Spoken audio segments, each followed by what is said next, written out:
merupakan upaya memanfaatkan kembali bahan atau barang agar tidak menjadi sampah.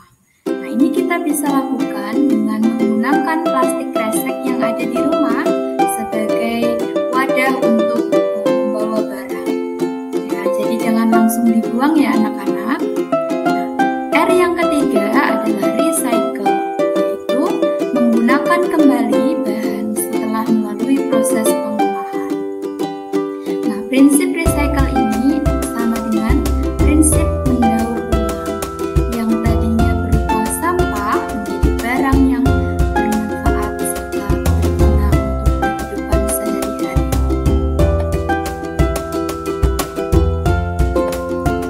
Nah, setelah mengetahui pengertian sampah, kita akan membahas mengenai limbah lunak. Limbah lunak ini adalah fokus materi kita di kelas 7 semester 2.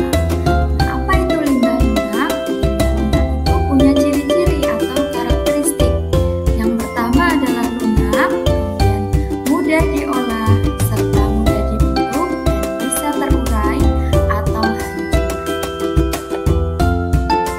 Selanjutnya, jenis limbah lunak itu ada dua. Yang pertama adalah limbah lunak organik, kemudian yang kedua adalah limbah lunak anorganik.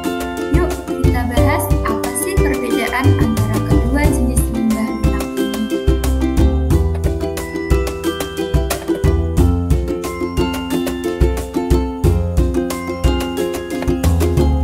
Nah, limbah lunak organik itu sendiri punya ciri-ciri. Yang pertama, limbah lunak organik ini berasal dari bahan alami.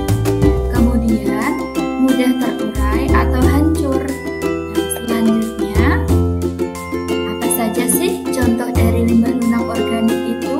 Nah, yang pertama bisa kita lihat pada gambar. Di sini adalah gambar dedaunan, termasuk juga sampah atau sisa-sisa sayuran. Kemudian ada kulit buah. Nah, di sini juga ada kulit bawang. Kemudian kertas bekas. Lalu ada juga serbuk kayu, kemudian jerami atau batang dan daun dari padi. Kita lanjut. Nah, limbah lunak anorganik. Apa bedanya dari yang organik tadi? Nah, limbah lunak anorganik ini punya ciri-ciri. Yang pertama, dari bahan buatan atau bahan non-alami. Kemudian, tidak mudah terurai. Waktu penguraiannya ini sangat sulit sekali, membutuhkan waktu yang cukup lama. Selanjutnya, nah apa saja itu contoh dari limbah lunak anorganik? Nah, di sini ada limbah plastik kemasan, kemudian ada juga limbah karet atau limbah ban. Selanjutnya ada limbah kain perca dan juga limbah styrofoam.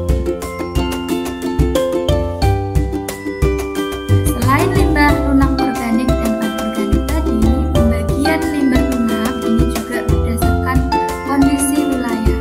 Karena di Indonesia ini banyak sekali kondisi-kondisi wilayah atau perbedaan masing-masing wilayah.